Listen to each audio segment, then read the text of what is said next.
You ever wonder what they do with all the stuff you dig up for them? That's not my job. Hai Sobat Instant Movie, Assalamualaikum warahmatullahi wabarakatuh. Seorang kriptografer CIA bernama Charles Heller bertekad untuk memburu pria yang membunuh istrinya dalam serangan teror di London. Ia berencana membalas dendam dengan statusnya sebagai anggota CIA.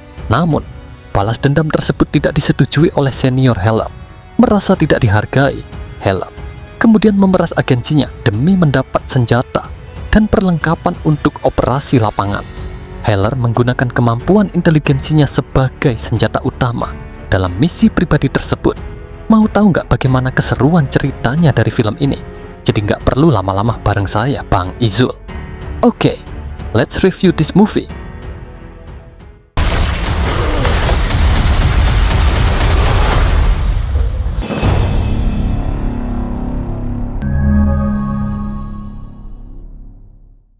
Cerita diawali dengan memperlihatkan pria yang merupakan ahli kriptografi CIA yang bernama Charlie Heller. Dia jenius tapi cupu dan dikenal sebagai penakut. Charlie adalah pria yang jauh dari kekerasan. Ia hidup dalam dunia kode, enkripsi, dan algoritma di sebuah ruang kecil di kantor lembaga intelijen negara Amerika. Dengan IQ di atas rata-rata, Charlie terbiasa menyelami struktur bahasa. Di rumah hidupnya tenang dan indah bersama Sarah, seorang istri yang penuh kelembutan. Kehidupannya lurus dan bermakna. Mereka punya mimpi sederhana, yaitu memperbaiki sebuah pesawat Cessna tua yang dibeli dengan tabungan bertahun-tahun bersama. Namun, tak lama kedamaian itu hancur ketika Sarah melakukan perjalanan bisnis ke London. Sebuah serangan teroris terjadi di kota itu. Pagi itu, Charlie berangkat ke kantor seperti biasa, dan secara mengejutkan, dia mendapat kabar dari atasan bahwa Sarah telah menjadi korban dalam insiden serangan di London. I need you to come with me to the director's office. Director. At the Christopher Street Hotel. I'm very sorry, Mr. Heller. Here in London hotel earlier today. 4 assailants, including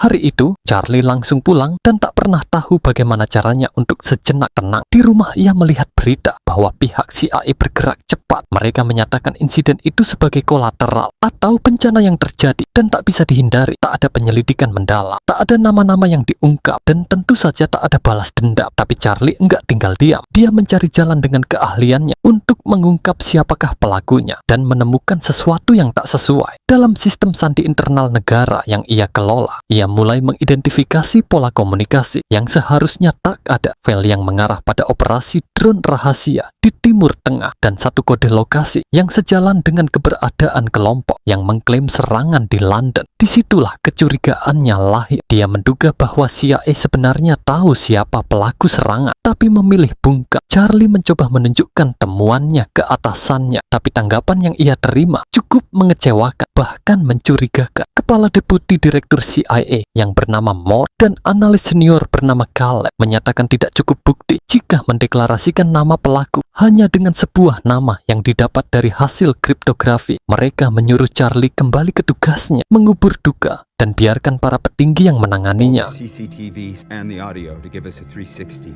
This is Horst Schiller, former Armenian IO. Thank you. But everything, security of this country. Charlie tidak diam. Ia menggali lebih dalam, menyusup ke sistem yang bahkan tak seharusnya ia akses. Dan di sana, dia menemukan sesuatu yang lebih gelap. Ada proyek rahasia dalam CIA yang menuju pada pengiriman peluru dan sistem pembunuh otomatis yang diprogram untuk menyasar sasaran berdasarkan data digital yang sering kali salah. Beberapa operasi tersebut diketahui menyebabkan kematian warga sipil. Hal itu termasuk yang berkaitan dengan jaringan atau para pelaku di London yang juga merenggut nyawa istrinya. Lebih mencengangkannya lagi, Charlie menemukan bahwa peluru yang digunakan dalam serangan itu berasal dari inventaris senjata Amerika yang dijual ke fraksi teroris sebagai bagian dari operasi kotor yang melibatkan orang dalam CIA. Charlie pun kembali membawa semua temuannya kepada Moore dan Caleb. Of over 100 eyes-only cables. Same dates, same events. What are you talking about? karena dia tahu persis apa yang disembunyikan atasannya. Di sana Charlie menunjukkan semua data pelaku dan berharap atasannya menindaklanjuti keadilan yang seharusnya. Tapi lagi-lagi atasan menolak menindaklanjuti. Moore dengan tenang menyarankan Charlie untuk menjaga akal sehatnya. Caleb memperingatkan agar dia tak main hakim sendiri, dan jelas ini bukan wewenang Charlie. Disinilah Charlie mengambil langkah yang cukup berani. Charlie yang mengetahui bahwa pimpinannya juga terlibat dalam persediaan senjata dan mengetahui bahwa sudah pasti CIA tak akan ikut campur. Akhirnya Charlie pun meminta beberapa hal yang harus dituruti. Dia berencana akan melakukan balas dendam dengan kemampuannya. Charlie hanya minta akses ke pelatihan khusus intelijen negara, meminta 5 paspor dan data diri yang berbeda untuk mendukung misinya. Jika pimpinan tak menuruti, Charlie memberi ancaman pada Moore dan Caleb bahwa dia secara diam-diam telah menyalin semua data sistem dan data itu bisa terposting otomatis ke media. Jika terjadi sesuatu dengan Charlie, ia punya cukup bukti untuk memenjarakan siapapun yang menghalangi rencananya. Di sana dia dilatih oleh Kolonel Robert Hendo, seorang veteran perang yang sudah tak bisa diragukan lagi kemampuan dan kesetiaannya pada negara. Latihan berlangsung keras. Charlie belajar membuat bom improvisasi, menembak dalam tekanan, membaca situasi dalam ruangan gelap, dan melatih kemampuan bertahan di setiap keadaan. Tapi nampak trauma kehilangan Sarah membuatnya kerap kehilangan fokus. Setiap kali ia menodongkan pistol ke arah sasaran, bayangan wajah Sarah muncul. Hingga waktu berjalan dan tak terasa 2 bulan berlalu, pelatih yang bernama Hendo menyimpulkan bahwa Charlie adalah pemikir, bukan pembunuh. Ia punya otak, tapi tak punya insting kepuasan. So, how do you plan to take them all out? That's what I need you to teach me. I'll teach you. Take it. Oh, Come on, take it! Hey, now! Put your finger on the trigger. Look at me. Come on, Charlie. You're just not a killer, Charlie. People have certain gifts. I can't make you into something that... Di saat yang bersamaan, kita diperlihatkan bahwa ternyata pimpinan setuju mengirim Charlie ke pelatihan khusus agar pimpinan dan timnya bisa mencari semua data yang tersimpan oleh Charlie. CIA menggeledah ruang kerja, bahkan sampai menggeledah rumah Charlie. Di sisi lain, Charlie terus melakukan pelatihan dan mencetak beberapa paspor dan data diri sesuai permintaannya. Hingga tak lama kemudian, CIA yang terus mencari-cari data yang disembunyikan Charlie, mereka pun tak menemukan apapun. Akhirnya pimpinan dan timnya berkesimpulan bahwa sebenarnya Charlie hanya menggertak agar dia mendapat pelatihan khusus. Pimpinan pun langsung menelepon Hendo dan memberi perintah untuk mengakhiri si Charlie. Yeah. Okay. Namun hebatnya di sini, Charlie sudah beberapa langkah di depan mereka. Ia menyadari rencana pimpinan untuk menyingkirkannya, karena tentu Charlie tak bodoh. Dia selalu menyadap pimpinannya, sehingga dia tahu apa yang akan dilakukan oleh pimpinan. Charlie pun menyusup keluar menggunakan identitas palsu yang sudah ia siapkan sebelumnya.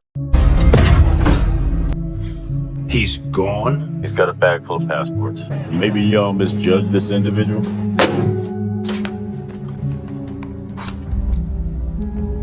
Mr. Heller.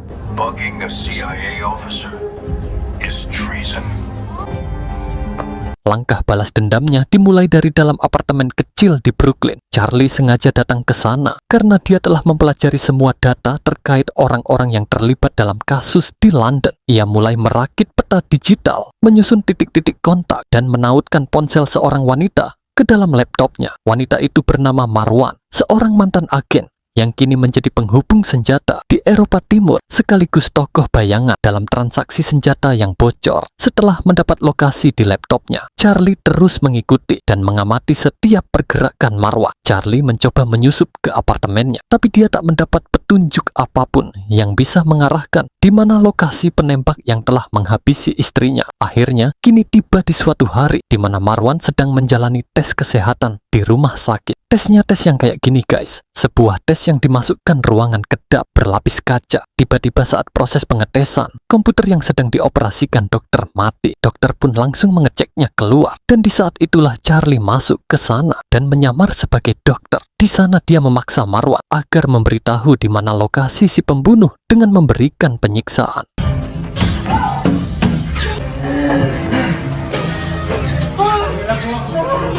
Tell me where Horst Schiller is and I'll let you out. Open the door. I'm sorry, not until you tell me. Tell me where he is. Let us go, man!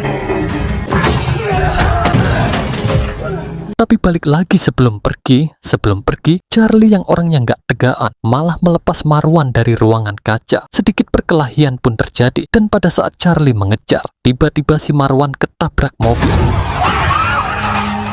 Di sana si Charlie menghampirinya dengan tenang dan mengambil ponselnya. Setelah itu, dia langsung berpindah tempat mengamankan dirinya. Charlie pergi ke Praha, kota yang ia ketahui sebagai rantai pengiriman senjata terakhir kali terlacak dari HP si Marwan. Baru saja di lokasi baru, Charlie dipertemukan dengan Hondo yang telah mendapat perintah dari CIA untuk membuntutinya. Di dalam diskotek, mereka bertemu dan si Hondo mengatakan bahwa dia menemukan Charlie dari GPS HP yang ia curi dari si Marwan. Tapi Charlie nggak bodoh, dia sudah menyiapkan beberapa peledak kecil di dalam kamar mandi untuk mengalihkan perhatian dan kabur. Here. Do you ever account for the things?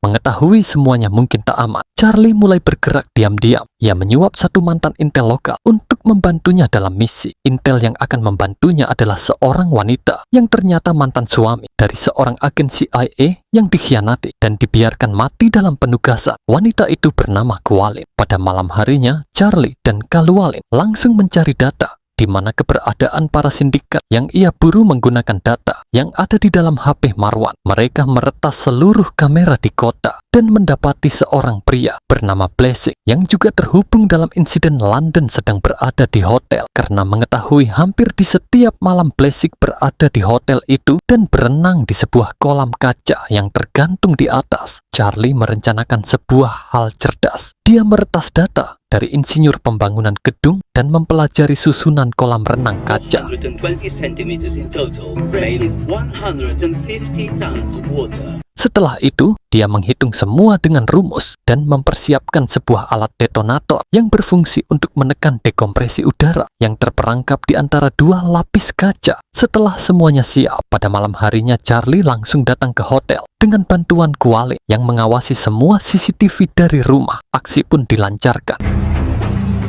¿Algún problema? Tell me where to find Horst Schiller. Who are you?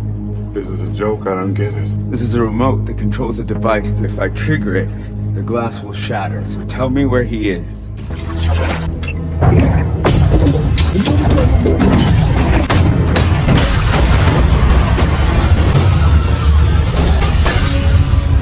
You should get out of there.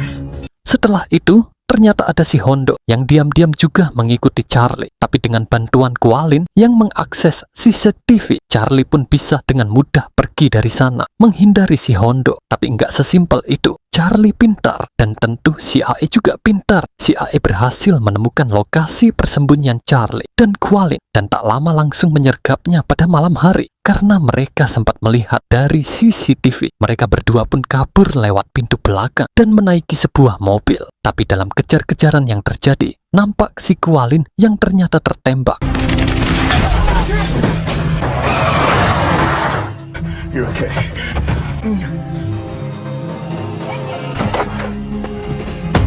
Charlie pun langsung mengambil kemudi meskipun kehilangan nyawa kali. Setelah semua itu, Charlie terlihat sedikit berduka dan kembali dalam misi. Karena kehilangan beberapa petunjuk, kini dia kembali membuka laptopnya dan mengakses data jual beli senjata yang dilakukan pimpinan. Dia cerdik, dia membuat transaksi palsu di sebuah gedung dengan kelompok jaringan yang membunuh istrinya. Saat transaksi terjadi dan kelompok itu membuka kotak peti senjata, ternyata isinya bukan senjata, melainkan sebuah bom yang telah dirancang dengan sistem. Apabila peti tertutup setelah dibuka, maka otomatis bom akan meledak. Move away across the beam. It dead. Who the hell are you? Photograph. Do you see it? You recognize her? London, maybe? Took her life. Wasn't me. Okay? Where is he? Schiller, where is he? You beat sea, right? He stays on this boat. Port on the Baltic, Primorsk. That's all I have. We'll see. Di situ, Charlie mendapat petunjuk bahwa ternyata Schiller bersembunyi di sebuah kapal di tepi pantai. Setelah mendapat petunjuk, nampak Charlie yang tetap pergi tanpa mematikan sistem bom yang ia rakit. Kini Charlie pun berpindah tempat untuk mendekat pada lokasi yang membunuh istrinya. Di sebuah pelabuhan, ia mulai mencari-cari informasi yang ia butuhkan, mencoba berpikir dari sudut mana dia bisa mendapatkan petunjuk. Berjam-jam dia mengamati dengan jeli siapa orang di sana yang cukup mencurigakan dan akan menjadi jalan menuju si Sealer. Dia memfoto seseorang yang berdiri di sebuah kapal kecil di rumahnya. Sesampainya di rumah, dia mempelajari foto itu dan mencari detail kapal dari plat nomor yang ada di foto sebelumnya. Tak hanya itu, nampak Charlie melakukan sebuah pemrograman melalui akses CIA yang sampai sekarang masih bisa dia akses.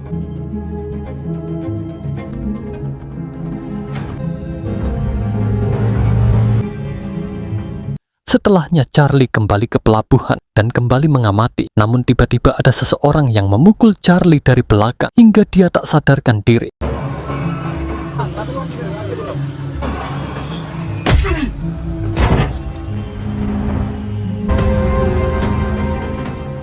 Charlie pun langsung dibawa dengan sebuah kapal kecil menuju kapal besar, di mana di sana adalah tempat Sealer berada. Dalam kapal itu, akhirnya mereka berdua pun bertemu dan sebuah perbincangan pun terjadi. Who's coming after me? I'm coming after you. I came here to face my wife's killer. So it is just you. Charlie's revenge? Tiba-tiba di sana, Sealer malah ngasih senjata ke Charlie dan menantang apakah Charlie mampu menarik pelatuk senjata. Menurut Sealer, Charlie lebih sadis daripada itu. Sejauh ini Charlie selalu membunuh target-targetnya dengan kecerdasan dan cukup menyiksa. And then I dropped a man 16 stories your elaborate murders from a distance because it's hard to take a life, but doesn't mean you're weak. Go ahead. End it face to face.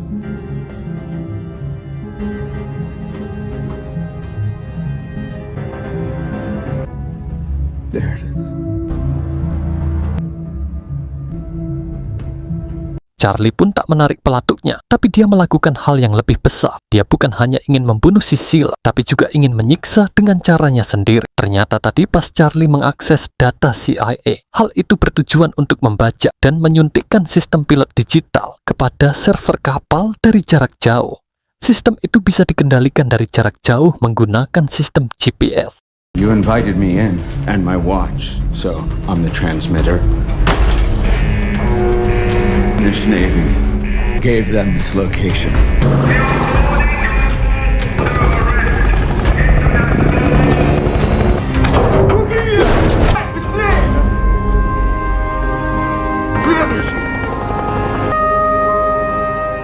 Tapi siapakah yang mengendalikan semua itu? Disinilah semuanya terjawab di saat bersamaan di mana Sealer akan segera ditangkap. Di sisi lain, pimpinan pusat CIA juga memberitakan bahwa dia bersama Charlie berhasil mengumpulkan semua data yang membuktikan salah satu petinggi di CIA telah melakukan bisnis gelap pemasukan senjata. Karena hal itu, salah satu pimpinan itu akan segera ditangkap. Dari sini kita mengetahui bahwa ternyata pimpinan tertinggilah yang mengoperasikan pembajakan kapal Sealer. Kesepakatannya adalah Charlie mau bekerja sama dengan pimpinan tertinggi karena Charlie meminta satu hal, biarkan Sealer dipenjara dan berikan Charlie izin untuk mendatanginya dan melakukan apapun yang ia suka pada Sealer di dalam penjara. Akhirnya dendam terbalaskan dan semua orang yang terlibat telah tertangkap. Kini adegan menunjukkan si Charlie yang sedang mengunjungi makam istrinya. Setelahnya ia bertemu si Hondo yang ternyata juga terlibat di kubu Charlie dan mendukungnya secara diam-diam. Thank you. See you around, Charlie. Dengan keberhasilan sebuah pembalasan dendam yang lahir dari kecerdasan, dan film pun selesai guys.